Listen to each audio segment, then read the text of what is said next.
The lights of the Crimson Vertex station burned bright against the darkness of space. Ships from 100 different worlds docked at its ports, bringing the rich and powerful to gamble their fortunes.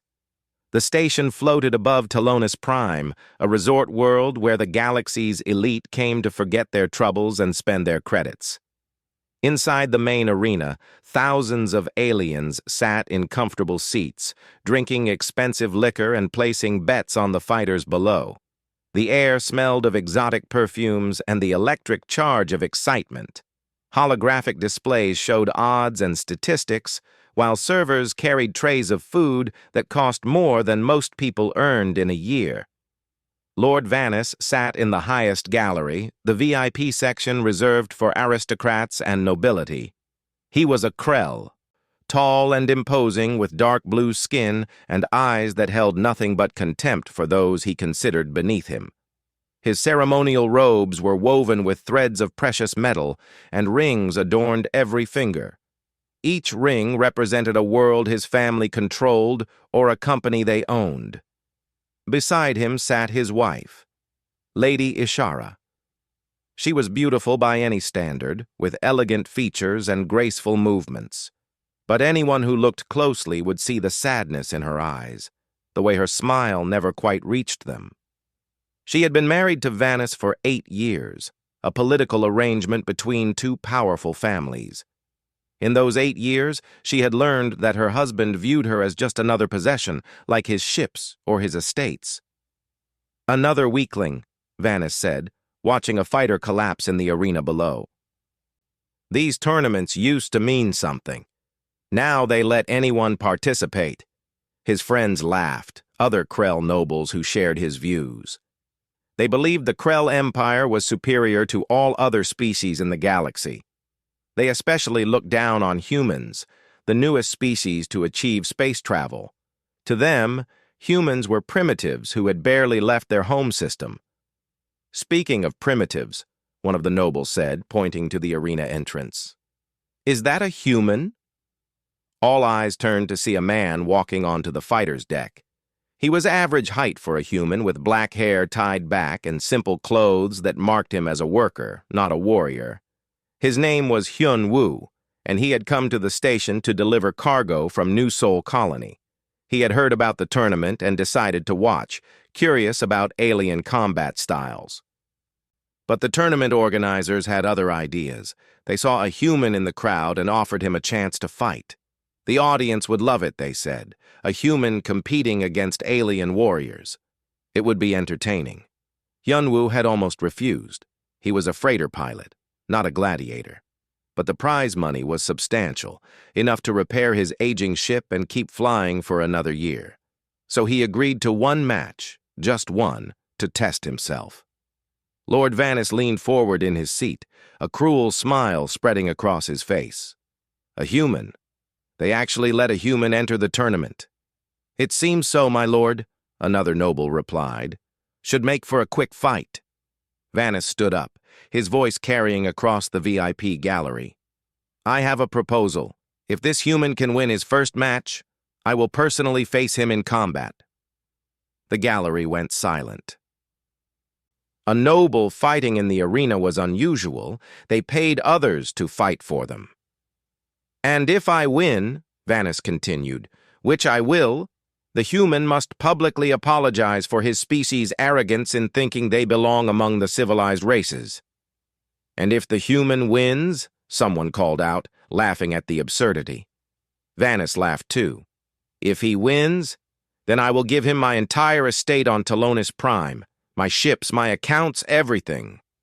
The nobles gasped. It was a staggering wager. But Vanis was drunk, both on expensive wine and his own superiority. He had military training and cybernetic enhancements that made him faster and stronger than any unmodified being. There was no way he could lose to a human. "I'll raise the stakes," another noble said, caught up in the excitement. "Add your collection of ancient weapons." "And your private fleet," another chimed in. Vanis nodded to each, accepting their additions. He was performing now, showing off for his peers. He wanted them to see how confident he was, how superior. Then, in a moment that would change everything, Vanis made his greatest mistake. "If this human somehow defeats me," he said, his voice dripping with sarcasm, "he can have my wife as well. Let him add Lady Ashara to his collection of winnings." The gallery erupted in shocked whispers. Wagering wealth was one thing, but wagering one's wife? It was barbaric, even by Krell's standards. Several nobles objected, saying it went too far. Ishara's face went pale. She had been taking a sip of her drink and nearly dropped the glass. Her hands trembled as she set it down. She wanted to speak, to object. But years of training kept her silent. A proper Krell wife did not contradict her husband in public. She did not show weakness, but inside, something broke. Or maybe something awakened. The last tiny piece of hope she had been holding on to, the belief that Vanis might see her as more than property, died in that moment. He had just wagered her life like she was a trinket, a piece of jewelry to be bet on a game. Down in the arena, Hyunwoo heard the announcement. The entire wager was being broadcast on screens throughout the station, ensuring everyone knew the stakes. When he heard that a woman was being used as part of the bet, he felt his stomach turn. He looked up at the VIP gallery and saw Lady Ashara. Even from this distance, he could see the pain in her eyes, the way she held herself perfectly still like she was trying not to shatter. Hyunwoo walked to the tournament official. "I want to withdraw from the tournament." The official, a small reptilian alien, shook his head. "Too late. The wager is recorded and broadcast. If you withdraw now, it would be seen as cowardice, and Lord Vanis would claim victory by default. The terms would still apply." "That's insane. I never agreed to any of this." "But you entered the tournament.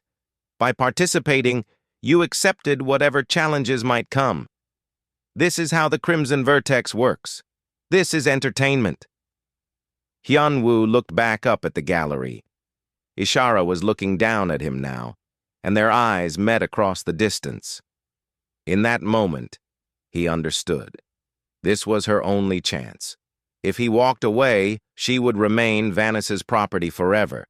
But if he won, if he could actually defeat a Krell noble warrior, she might have a chance at freedom.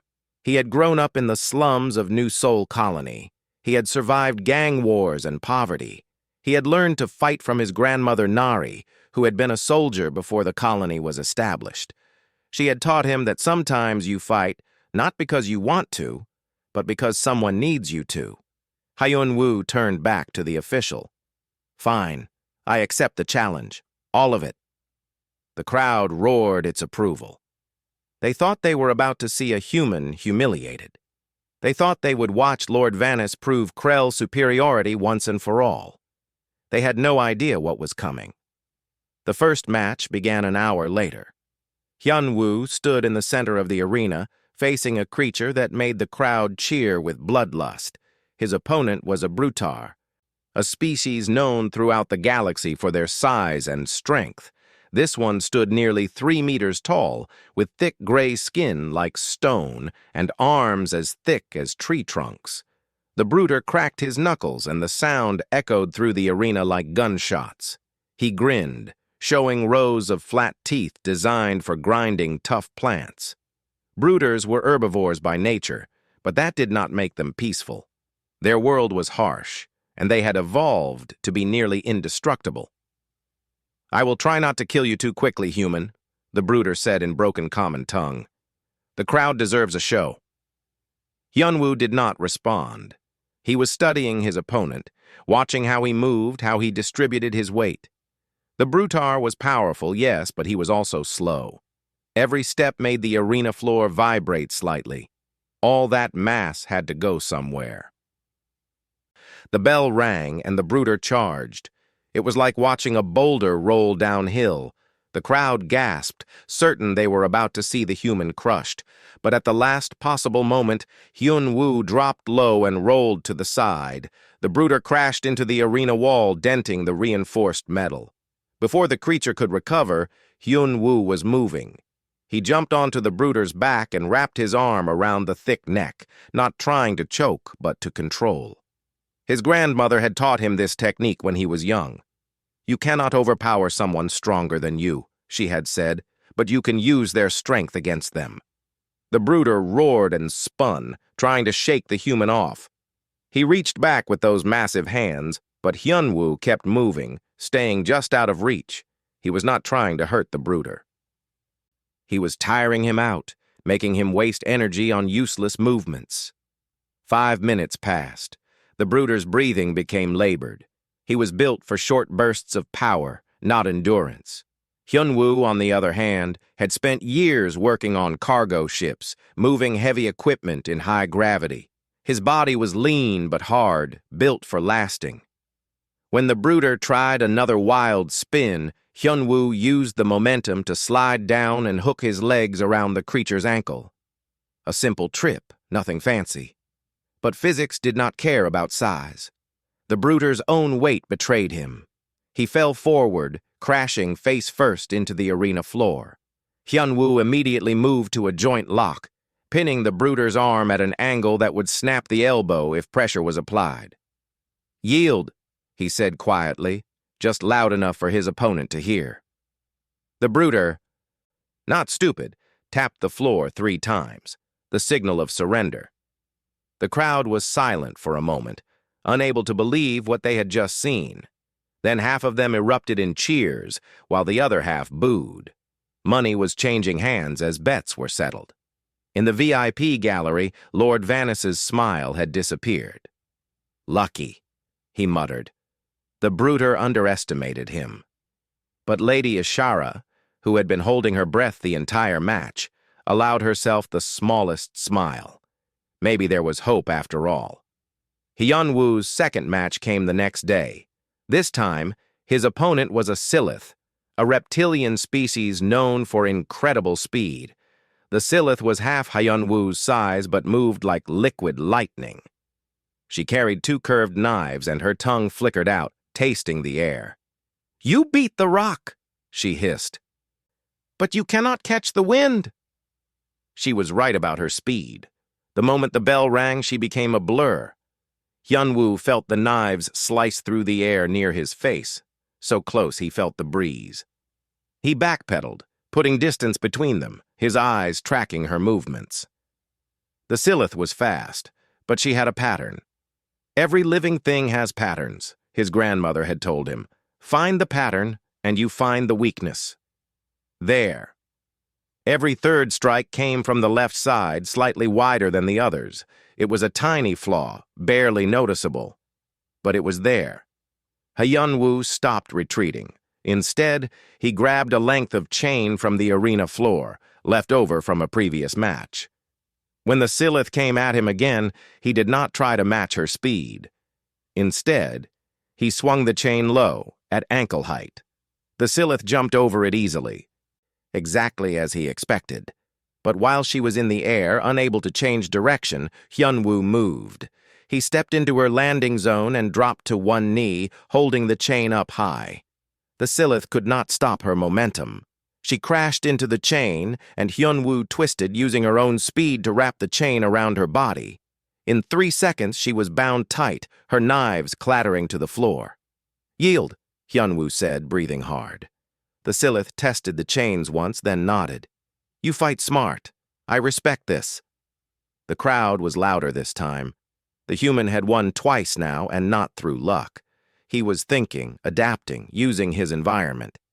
Some aliens began to wonder if they had been wrong about humans. Over the next 3 days, Hyunwoo fought 4 more times. He defeated a Corvan warrior who could breathe fire by using the arena's water systems against him. He beat a Thek strategist by refusing to follow the expected patterns, doing random things that made no tactical sense until his opponent was too confused to form a strategy. He survived against a Gren Berserker by simply outlasting the creature's rage, staying defensive until the Berserker exhausted himself. Each victory brought him closer to the championship match. Each victory made Lord Vanis more nervous. Between matches, Hyunwoo returned to his small quarters on the station. He treated his wounds, ate simple meals, and tried to sleep. But he could not stop thinking about Lady Ishara, trapped in that gallery, watching her fate being decided by combat. He also could not shake the feeling that he was being watched. Meanwhile, Ishara spent her time researching. She accessed the station's data networks and learned everything she could about humans.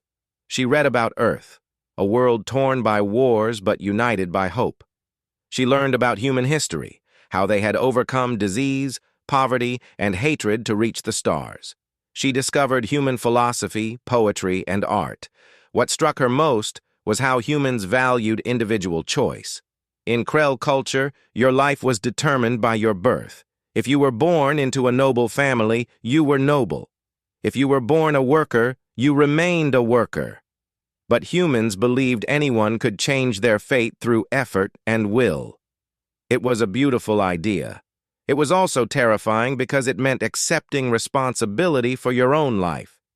She began to wonder what kind of life she might have if she were free to choose it. Lord Vanis, meanwhile, was drowning his nervousness in alcohol. His friends had stopped laughing. The human had advanced to the semi-finals.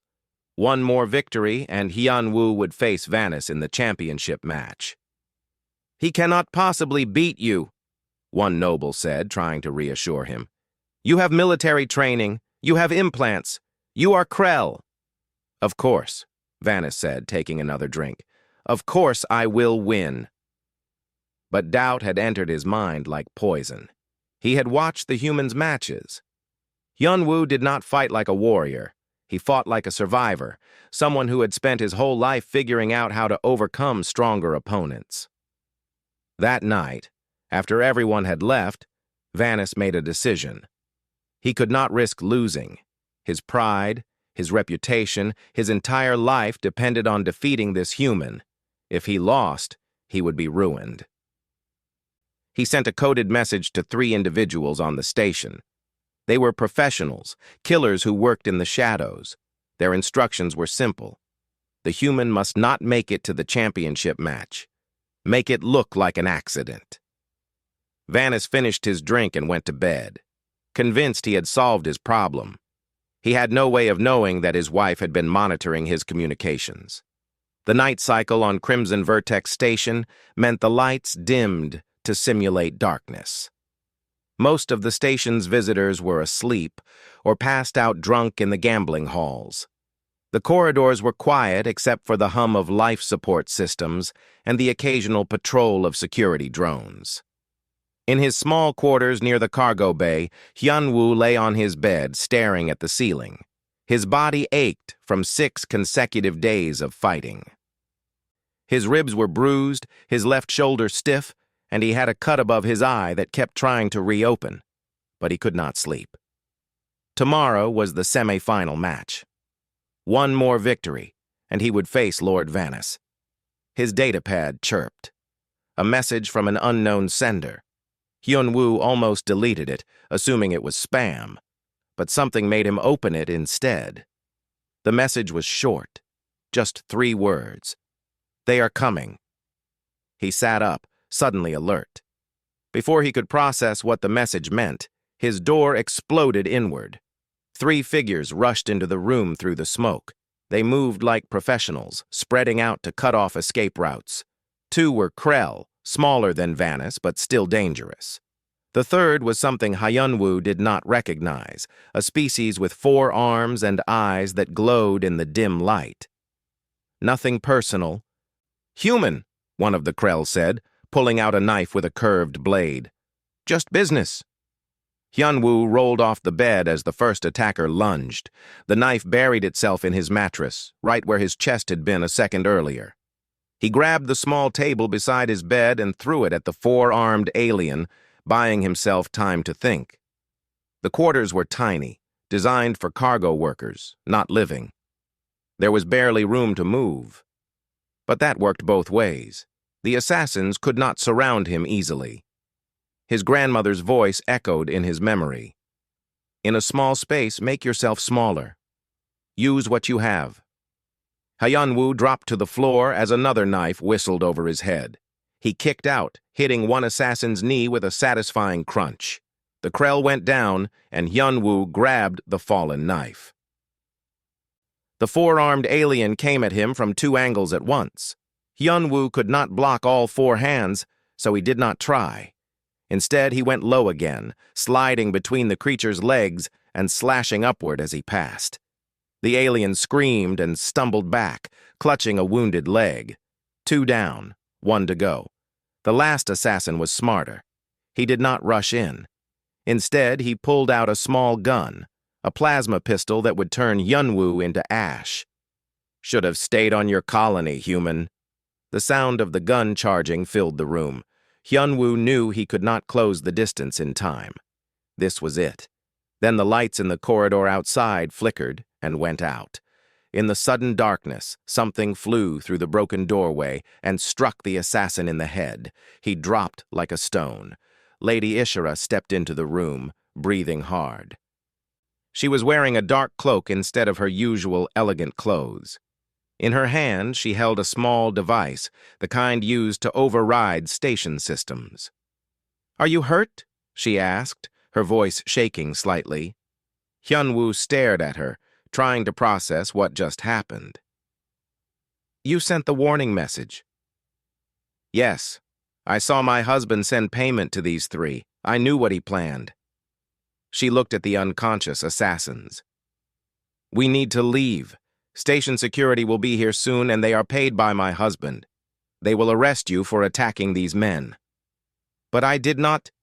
"It does not matter. Vanis controls the cameras. He will show whatever version of events he wants." She grabbed his arm. "Please, trust me. We need to go now." Something in her voice convinced him. Hyunwoo grabbed his jacket and followed her into the dark corridor. Ishara seemed to know exactly where she was going, leading him through maintenance passages and service tunnels that most people did not know existed. They ended up in a storage room deep in the station's lower levels, surrounded by crates of supplies. Ishara sealed the door behind them and finally allowed herself to breathe. "Why did you help me?" Hyunwoo asked. Ishara was quiet for a moment. She sat down on one of the crates, and in the dim light, she looked younger somehow, less like an aristocrat and more like a person.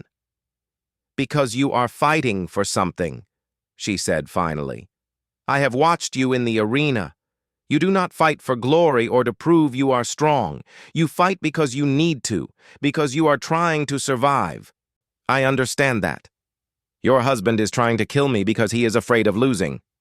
My husband is a coward who has never faced a fair fight in his life.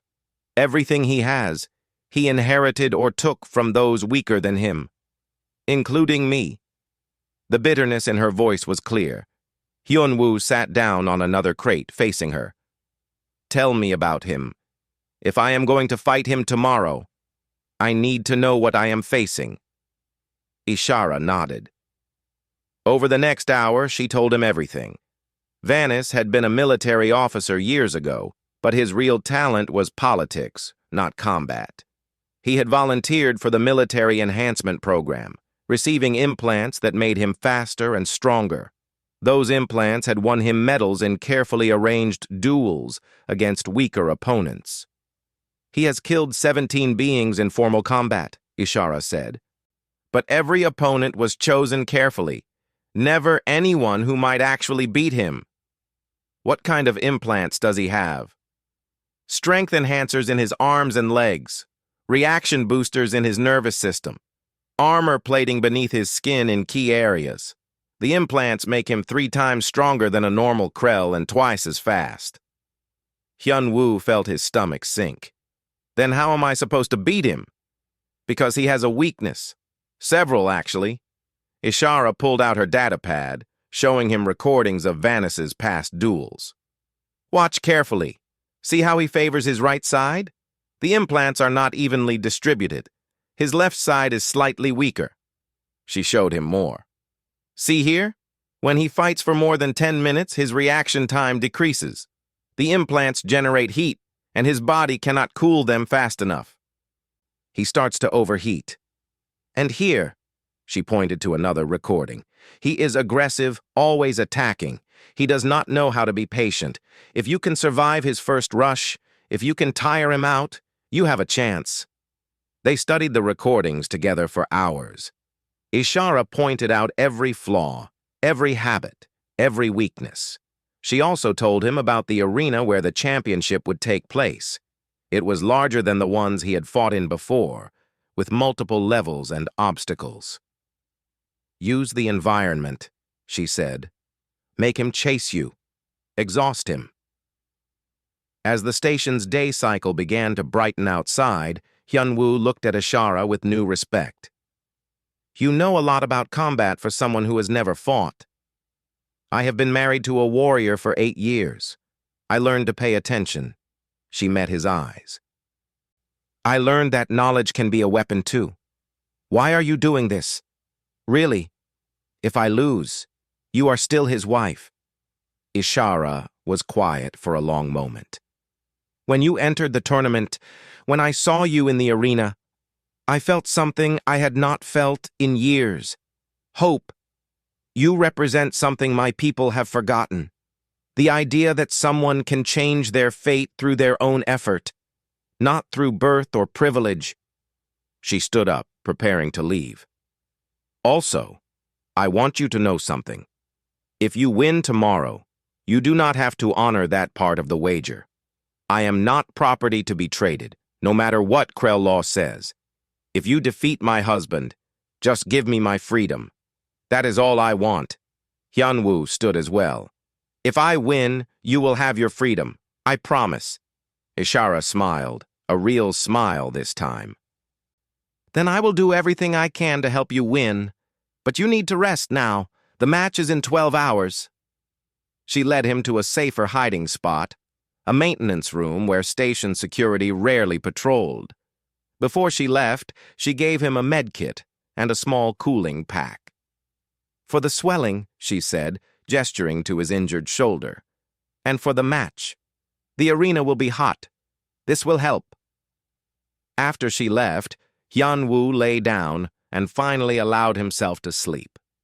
For the first time since arriving at Crimson Vertex, he felt like he was not alone. He had an ally, someone who understood what this fight really meant. Tomorrow, he would face Lord Vanus. Tomorrow, he would either win freedom for both of them or die trying. Either way, he would not give up. The semi-final match came and went like a blur. Hyunwoo's opponent was a Valorian knight, a species that prided itself on honor and fair combat. The knight fought well, but he fought by rules, by patterns taught in training halls. Hyunwoo, who had learned to fight in the slums where there were no rules, adapted and won. The crowd went wild. A human had made it to the championship. Against all odds, against all expectations, Hyunwoo would face Lord Vanus in 3 days. 3 days to prepare for the fight of his life. Ishara found him that night in his new hiding spot. She brought food, real food, not the tasteless rations the station provided to workers. She also brought more recordings, more information, and something else, a message from an unexpected ally. "There is a human on the station," she said. "He says he knows you." Taeyang arrived an hour later, a wide smile on his face despite the dangerous situation. He was shorter than Hyunwoo, with quick movements and eyes that missed nothing. They had grown up together in New Seoul Colony, surviving the same streets, the same hardships.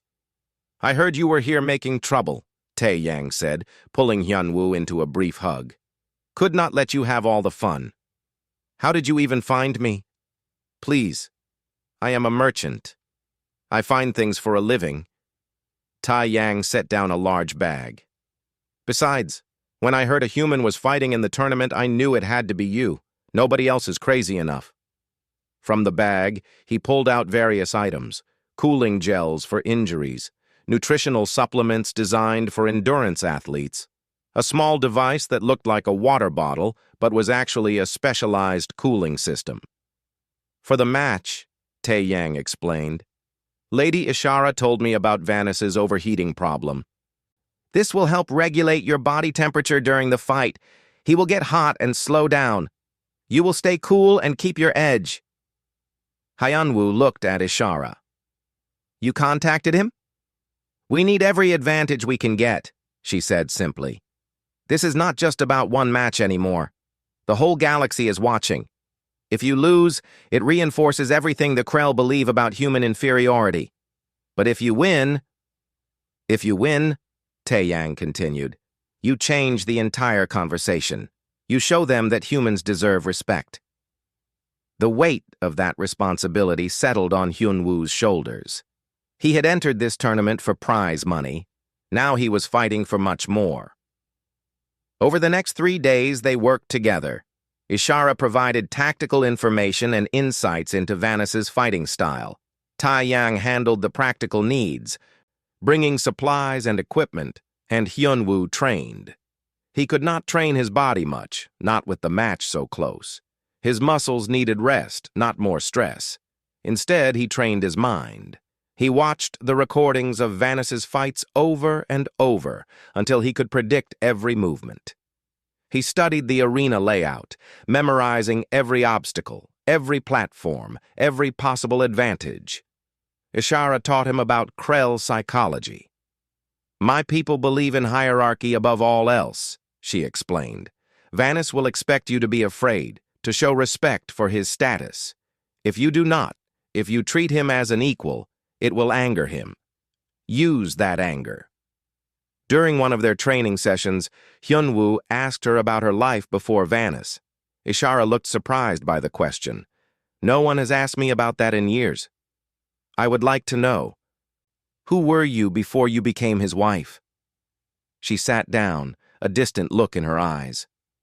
I was a student. I studied xenobiology, the study of alien life forms. I wanted to understand the different species in the galaxy, to find common ground between them. I thought knowledge could bridge the gaps between our peoples. What happened? I turned 25, the age when Krell women are expected to marry. My family arranged my marriage to Vanis. His family wanted the political connection, and mine wanted his wealth. What I wanted did not matter. She smiled sadly. I have not thought about xenobiology in 8 years. After I married, Vanis told me to forget such silly interests. A wife should focus on managing his household, not on studying alien creatures. That must have been hard. It was like dying while still breathing. She looked at Hyunwoo. Do you know what the worst part was? I let it happen. I could have refused the marriage, left my family, chosen my own path, but I was afraid. Afraid of disappointing my parents, afraid of being alone, afraid of choosing wrong. Hyunwoo thought about his own life, about the choices he had made. Fear is natural. It does not make you weak. No, but letting fear control you does. She stood up, squaring her shoulders. That is why I am helping you now. This is my choice. Maybe my first real choice in 8 years. During their sessions, Hyunwoo also taught Ishara some basic self-defense. Not for combat, but to help her feel less helpless. He showed her how to break a grip, how to use an attacker's momentum against them, how to strike vital points if she needed to escape danger. I am not very good at this, Ishara said after falling for the 3rd time while practicing a throw. You are learning. That is what matters. Hyunwoo helped her up. My grandmother always said that self-defense is not about being strong. It is about being smart and refusing to be a victim. Your grandmother sounds like a wise woman. She was. She died defending our colony from raiders when I was 16. She taught me everything I know about fighting, about surviving. They trained late into the night cycles, and slowly Ishara began to change. She stood straighter. She spoke with more confidence. The scared woman in the VIP gallery was being replaced by someone stronger, someone who remembered who she used to be. Taeyang noticed too. She is different now, he told Hyunwoo during one of their private conversations. Before, she looked like someone waiting to die. Now she looks like someone ready to live. On the 2nd day, an unexpected visitor arrived. A young Krell male slipped into their hiding place looking nervous. His name was Boris, and he worked in the station's environmental control department. "I heard what you are trying to do," he said to Hyun-woo. "I want to help." "Why would you help a human against a Krell noble?" Boris's expression hardened. "Because Lord Vanis is everything wrong with our people. He represents the old ways, the belief that birth makes you better than others. I do not believe that. My parents were workers, not nobles. I earned my position here through study and skill, not inheritance." He explained that Vanis had planned to manipulate the arena's environmental controls during the match, making the temperature higher to exhaust Hyun-woo faster, while his own implants would help him cope. "I have made sure that will not happen," Boris said. "The controls will remain neutral. It will be a fair fight." "Thank you," Hyun-woo said. "But if Vanis finds out you helped me, then I will face the consequences. Some things are more important than safety." Boris smiled.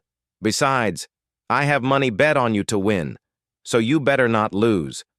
By the third day, word had spread throughout the galaxy about the upcoming match. Humans on every colony watched the news feeds following Hyun-woo's progress. Other species, tired of Krell arrogance, also tuned in. The betting houses were taking in record amounts as people placed their credits on the outcome. Most bet on Vanis, but a surprising number of underdogs bet on the human. That final night before the championship, Hyun-woo sat alone in the hiding place, trying to calm his mind. Ishara found him there. "Cannot sleep?" she asked. "Too much thinking." She sat beside him. "You know, whatever happens tomorrow, you have already won something important. You have shown the galaxy that humans are not to be dismissed. You have given hope to people who had none. That matters. But if I lose, you are still trapped. If you lose, at least I know I tried to be free. That is more than I had before." She stood to leave, then paused. "Hyun-woo, thank you. For fighting. For caring what happens to someone you barely know." After she left, Hyun-woo lay down and closed his eyes. Tomorrow would come soon enough. Tomorrow, he would either make history or become a cautionary tale. Either way, he would give everything he had. The championship day arrived with a tension that filled every corner of Crimson Vertex Station. The main arena had been expanded for the event, seating now filled with beings from hundreds of worlds. Holographic cameras floated everywhere, broadcasting the match to billions of viewers across the galaxy. The betting pools had reached staggering amounts, with fortunes riding on the outcome. Hyun-woo stood in the fighter's preparation room, looking at himself in the mirror. He wore simple combat gear, flexible pants, and a light shirt that would not restrict his movement. No armor, no enhancements, just his body and his will. His hands were wrapped in protective cloth, and he carried the cooling device Tae-yang had given him, disguised as a water canteen. Tae-yang checked his gear one final time. "Remember, stay mobile. Make him work for every strike. Tire him out." "I know. And use the cooling pack every chance you get. Do not let yourself overheat." "I know." Tae-yang grabbed his shoulders. "You can do this. I believe in you." From the doorway, Ishara appeared. She looked different today, wearing the traditional clothes of a Krell wife attending an important event. But her eyes were strong, determined. "The arena is ready," she said. "They are waiting for you." Hyun-woo nodded. He walked to the door, then paused. "If something happens to me—" "Nothing will happen," Ishara interrupted. "You will win. You have to." They walked together through the corridors leading to the arena. Hyun-woo could hear the crowd already, a sound like an ocean made of voices. When he reached the entrance tunnel, Ishara stopped. "I will be watching," she said. "Fight well." The tunnel opened, and Hyun-woo walked into the light. The arena was massive, easily 3 times larger than any he had fought in before. The floor was a complex landscape of platforms at different heights, connected by ramps and bridges. Pillars rose from the ground, providing cover and obstacles. Weapon racks lined the walls, filled with various tools of combat. The ceiling high above was transparent, showing the stars beyond. The crowd roared when they saw him. Some cheered, hoping for an upset. Others booed, angry that a human had made it this far. Hyun-woo ignored them all, walking to the center of the arena. Then Lord Vanis appeared from the opposite entrance. He wore ceremonial battle armor that gleamed under the lights, covered in engravings that told the story of his military service. The armor was not just decorative. Built-in shields and enhancements made it a weapon itself. Vanis's eyes fixed on Hyun-woo with pure hatred. "I am going to enjoy this, human," Vanis called across the arena. "When I am done with you, everyone will remember what happens when primitives challenge their betters." Hyun-woo did not respond. He was studying Vanis's stance, his movements, looking for any sign of the weaknesses Ishara had described. The referee, a neutral party from the Galactic Oversight Commission, floated between them on an anti-grav platform. "The rules are simple. The match continues until one fighter yields, dies, or cannot continue. Any weapon in the arena may be used. Any technique is allowed. Do you both understand?" "Yes," Vanis said. "Yes," Hyun-woo agreed. "Then let the championship begin." The referee's platform shot upward, and a bell rang throughout the arena. Vanis did not waste time. He charged forward with incredible speed, his enhanced legs covering the distance in seconds. His fist, glowing with the power of his strength implants, came at Hyun-woo's head. Hyun-woo dropped and rolled.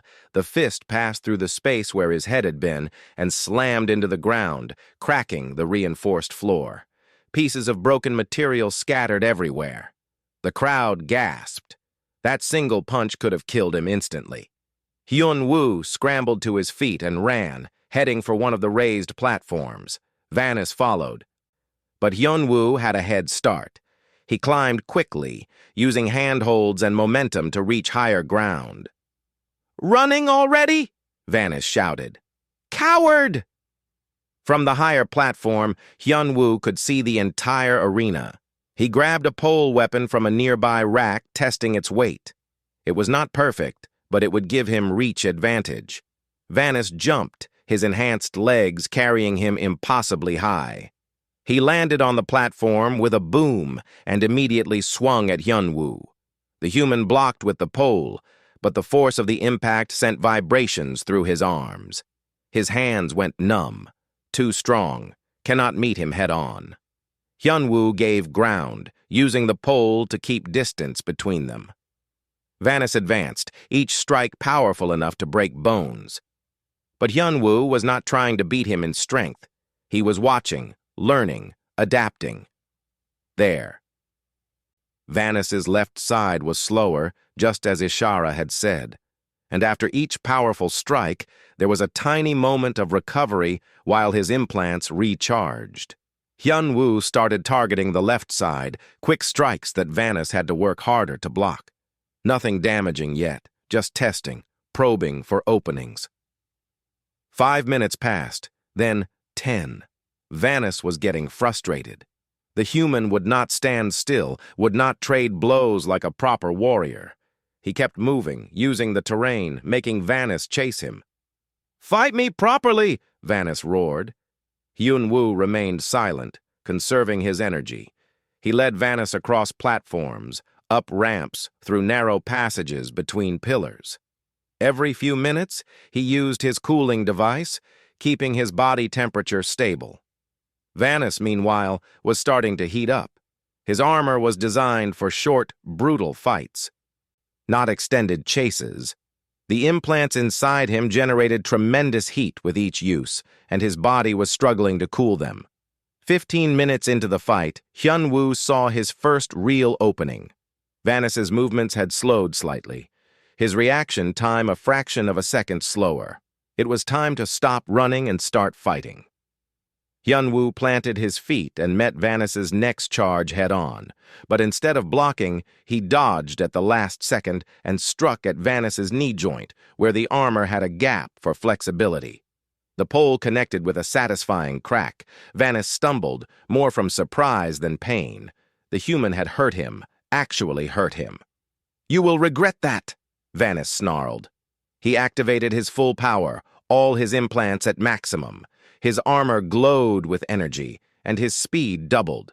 He became a blur of motion, striking from every angle. Hyunwoo could not dodge them all. A fist caught his shoulder, sending him spinning. A kick to his ribs cracked at least 2 of them. He tasted blood in his mouth, but he did not go down. He absorbed the hits, rolled with the impacts, kept moving, and while Vanis used his full power, burning through his implants' energy reserves, Hyunwoo waited. 20 seconds of maximum power. That was all Vanis could sustain at that intensity. When those 20 seconds ended, his implants would need time to recharge and cool down. That would be the moment. 19 seconds. Hyunwoo took another hit, this one to his leg. Pain shot through him. 18 seconds. He grabbed a chain from the ground, the same kind he had used against the Silith. 17 seconds. Vanis was laughing now, certain of victory. 16 seconds. Hyunwoo wrapped one end of the chain around a pillar. 15 seconds. Then, at the last moment, Hyunwoo did something crazy. He threw himself at Vanis, not attacking, just grabbing onto the larger alien's armor. Vanis, confused, tried to shake him off while continuing his assault. 10 seconds. Hyunwoo wrapped the chain around both of them, binding them together. 5 seconds. "What are you doing?" Vanis demanded. 0 seconds. Vanis's implants shut down for their cooling cycle. His enhanced strength disappeared. His speed vanished. For 10 seconds, he was just a regular Krell in heavy armor, unable to move freely because of the chain. And Hyunwoo, who had been fighting at normal human strength the entire time, had not lost anything. Those 10 seconds were all he needed. Hyunwoo broke free from the chain and struck at every vulnerable point he could reach. Knee joints, elbow joints, the gap at Vanis's neck, the armor seams. Each strike was precise, targeting the areas Ishara had shown him. When Vanis's implants came back online, he shoved Hyunwoo away with desperate strength. But the damage was done. Vanis was limping now, favoring his left leg. His armor was dented and cracked in multiple places. The crowd was going wild. The human had hurt the champion. This was no longer a sure thing. Both fighters stood opposite each other, breathing hard. Blood dripped from Hyunwoo's mouth. Vanis's armor sparked where the circuits had been damaged. The real fight was only beginning. The fight had been going for 30 minutes now. Both fighters showed signs of exhaustion and damage. Hyunwoo's face was swollen, one eye nearly shut. His ribs screamed with every breath. His left arm hung uselessly at his side, probably broken from blocking one of Vanis's strikes. But he was still standing. Vanis looked worse. His armor was cracked and sparking. One of his implants had been damaged in Hyunwoo's chain attack, causing his right arm to twitch uncontrollably. He limped heavily on his injured leg, and his breathing came in ragged gasps as his body struggled to cool his overheating implants. The arena had gone quiet. The crowd watched in disbelief as the human continued to fight, continued to survive. This was supposed to be a slaughter. Instead, they were witnessing something else entirely. In the VIP gallery, Ishara gripped the railing so hard her knuckles turned white. Every time Vanis landed a hit, she flinched. Every time Hyunwoo got back up, she felt hope surge in her chest. Vanis charged again, slower this time, but still dangerous. His working fist came at Hyunwoo's head in a wild swing. Hyunwoo ducked under it and drove his good shoulder into Vanis's stomach, using the momentum to push the larger alien back toward one of the arena pillars. They crashed together, both fighters trying to gain advantage in close quarters. Vanis tried to use his weight to crush Hyunwoo against the pillar. Hyunwoo twisted, using a technique his grandmother had taught him, and suddenly Vanis was off balance. With a shout of effort, Hyunwoo threw Vanis to the side. The Krell stumbled and fell, his damaged leg giving out. For the first time in the match, Vanis was on the ground and Hyunwoo was standing. The crowd erupted. Humans in the audience were chanting Hyunwoo's name. Even some aliens who had bet against him were cheering, caught up in the drama of the moment. Vanis struggled to rise, his pride not allowing him to quit. But his body was failing him. The implants that had made him strong were now cooking him from the inside. Warning lights blinked red inside his armor. His vision was blurring. "Yield," Hyunwoo said, his voice rough. "It is over." "Never." Vanis spat blood onto the arena floor. "I am Krell. I do not yield to humans." He forced himself to his feet through sheer will. His hand found the control panel on his chest armor, and he pressed a sequence of buttons. A warning klaxon sounded throughout the arena. The referee's voice boomed from the speakers. "Warning! Competitor Vanis has activated his armor's emergency power reserves. This will provide maximum enhancement for 30 seconds, but will result in critical system failure. Does he wish to continue?" "Yes!" Vanis screamed. His armor blazed with light. Every implant in his body surged to full power. This was his final gamble, 30 seconds of godlike strength and speed, followed by complete shutdown. If he could not defeat the human in that time, he would lose everything. Vanis became a monster.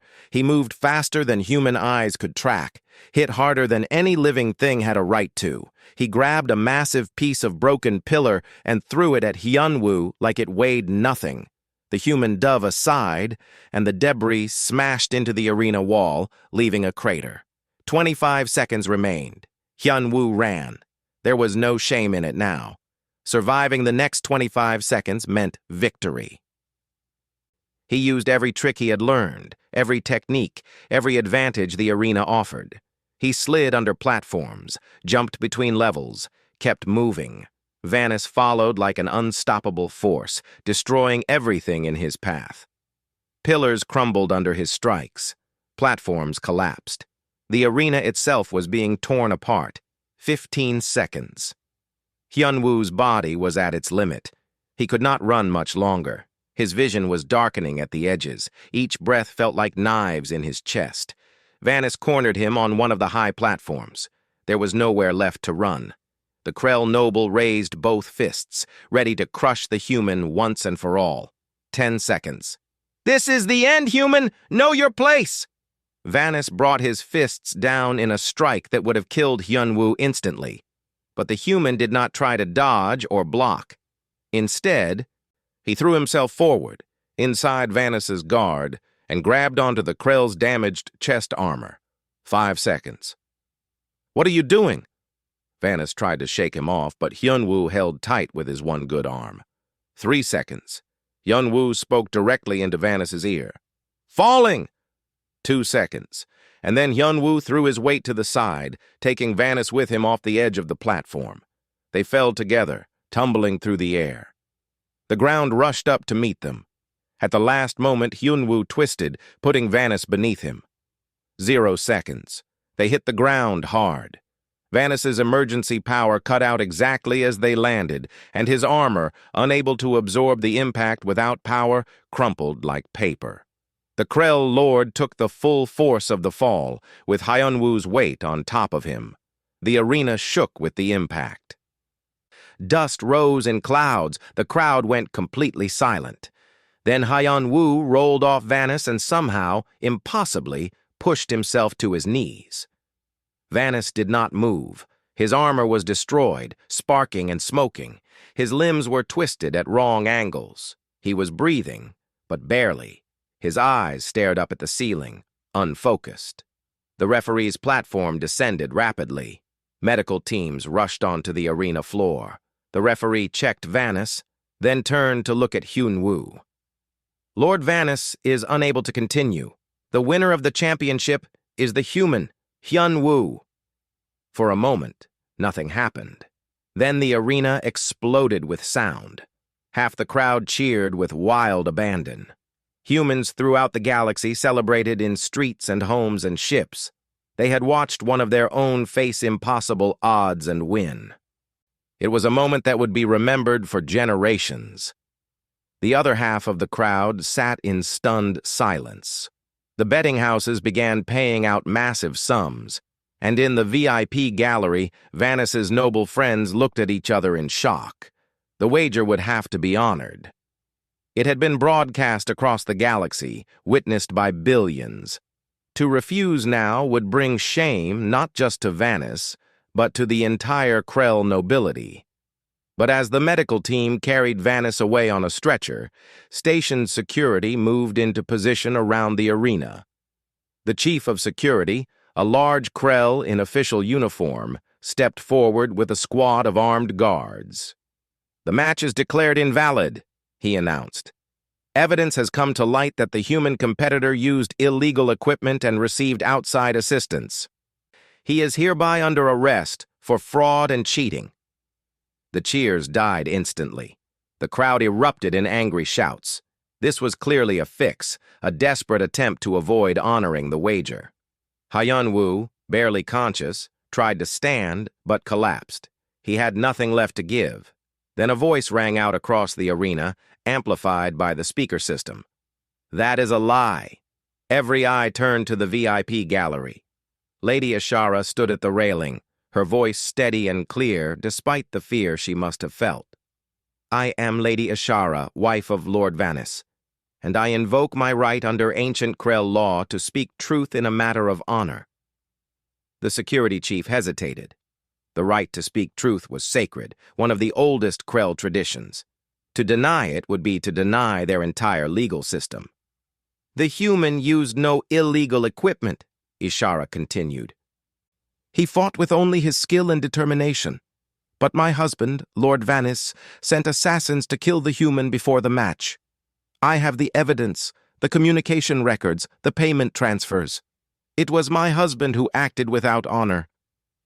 She pulled out a datapad and transmitted the files to the arena's main display. Everyone could see Vanis's messages, his payments to the assassins, his orders to manipulate the environmental controls. "My husband dishonored himself and our family," Ishara said, her voice breaking slightly. "The human won fairly. The wager must be honored." The gallery erupted in arguments. Some nobles shouted at Ishara to be silent. Others, the ones who had bet on Hyun-woo or who had their own grievances against Vanis, supported her. The station owner, a wealthy Thex businessman who had been watching from his private box, made a decision. He had seen the evidence. He had heard Ishara's testimony. More importantly, he had seen the holographic recordings that were being broadcast to billions of viewers. To deny the truth now would destroy the station's reputation. "The match stands," he declared. "The human is the legitimate winner. All wagers will be honored according to the original terms." Security lowered their weapons and stepped back. Medical teams rushed to help Hyun-woo, and Ishara left the VIP gallery for the first time in years, walking down the stairs to the arena floor. She knelt beside Hyun-woo as the medics treated his injuries. His one good eye opened and focused on her. "Did we win?" he asked, his voice barely a whisper. Ishara smiled, tears running down her face. "Yes, we won." Then she fainted from relief, and Tae-yang caught her before she hit the ground. 2 months had passed since the championship match. The galaxy was still talking about it. Hyun-woo stood on the bridge of his freighter, looking out at the stars through the viewport. The ship was the same one he had always owned, but now it had been completely rebuilt. New engines, new life support, new everything.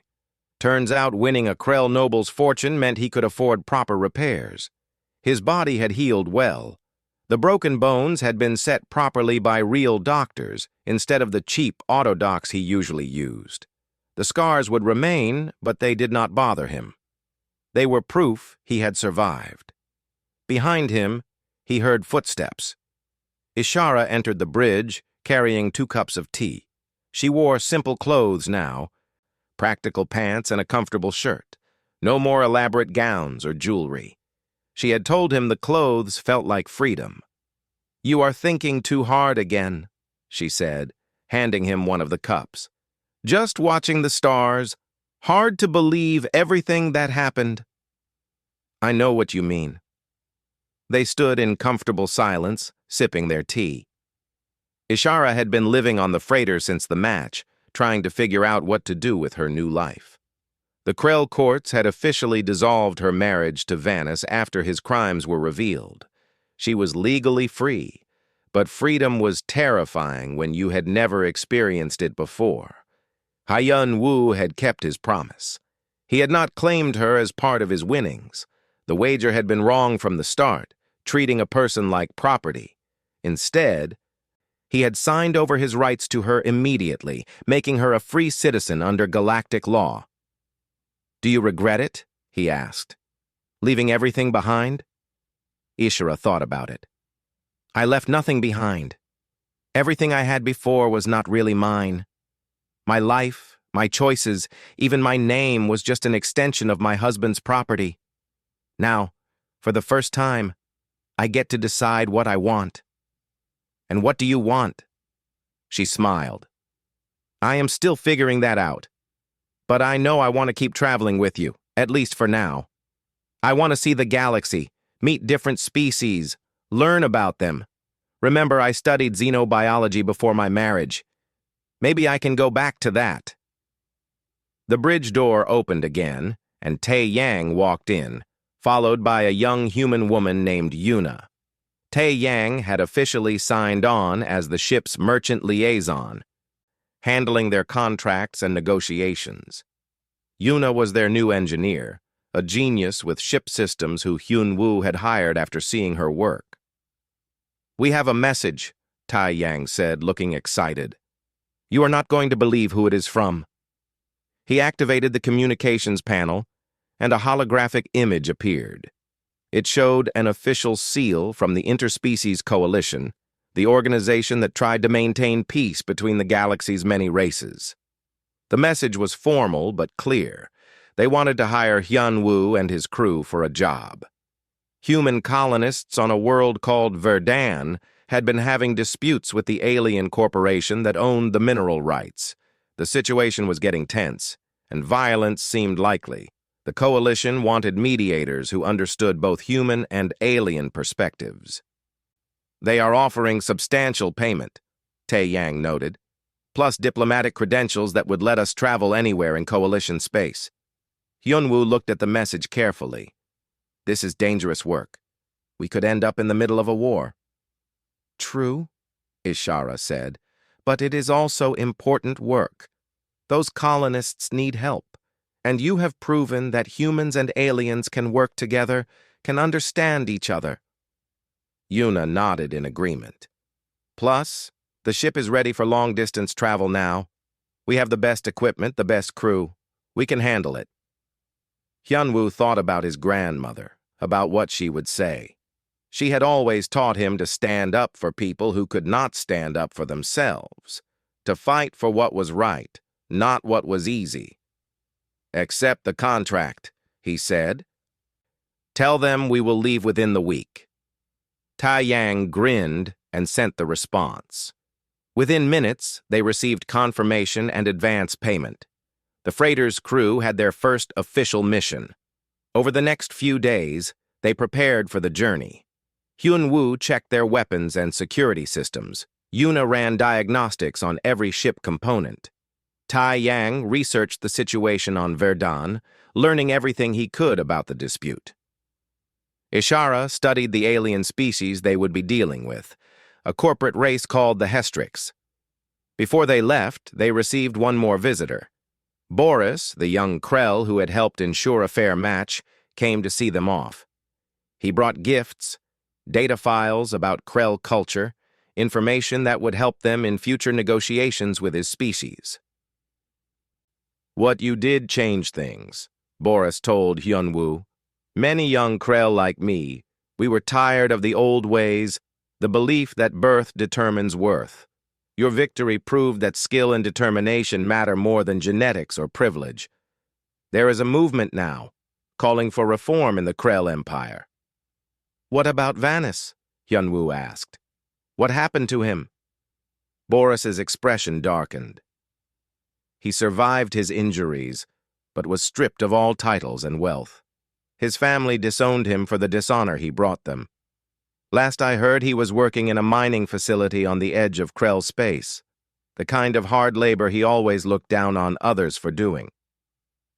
There was justice in that, Hyunwoo thought. Not revenge, but justice.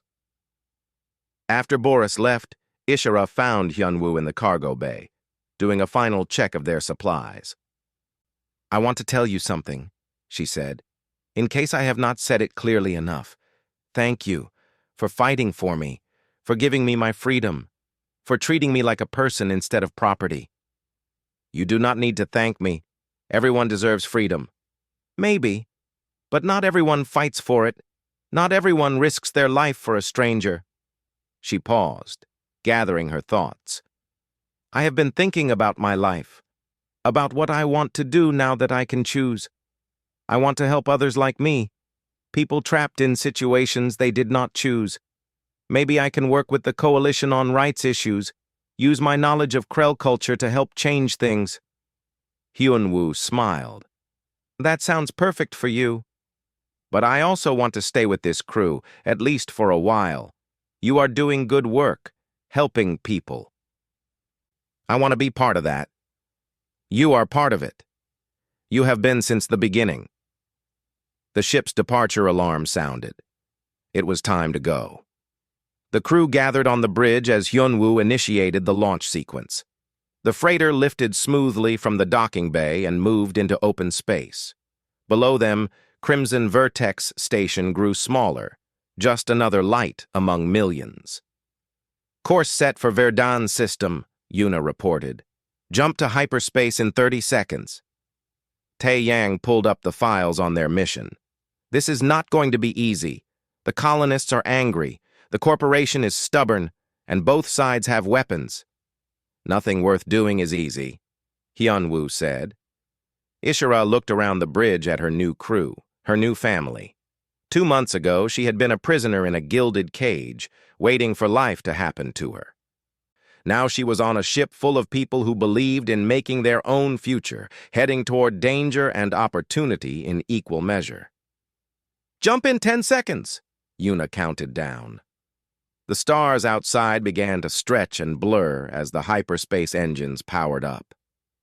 "You know," Ishira said, "I spent years studying alien species, reading about their cultures and biology. But I never understood the most important thing until now." "What is that?" Hyunwoo asked. "That the most interesting thing about any species is not their biology or their technology. It is how they choose to treat each other. Humans taught me that. You taught me that."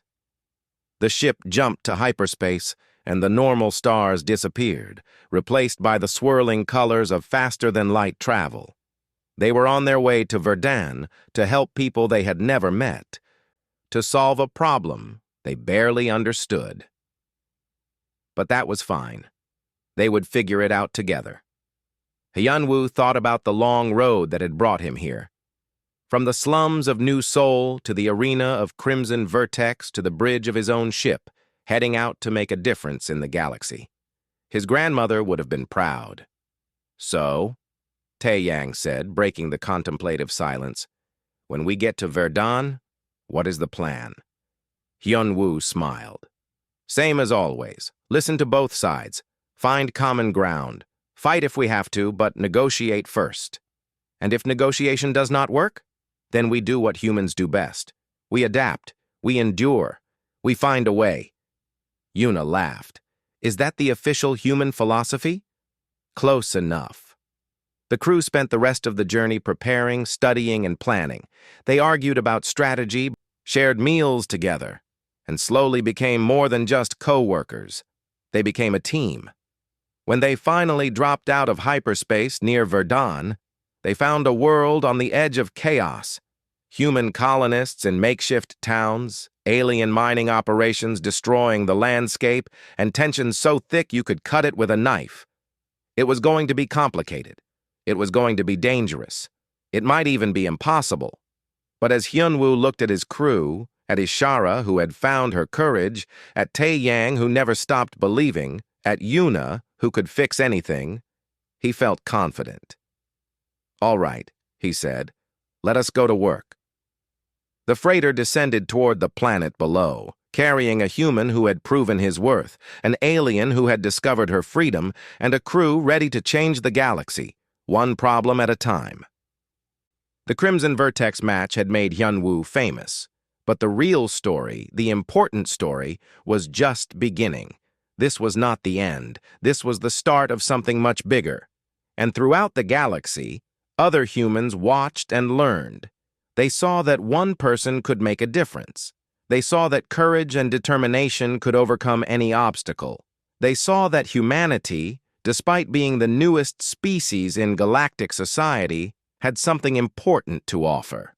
The unshakable belief that anyone, regardless of where they came from or what they were born as, could choose to be better, could choose to be more, could choose to matter. The freighter disappeared into Verdun's atmosphere, and the stars continued to shine above, vast and infinite and full of possibility. The galaxy was watching, and humanity was just getting started.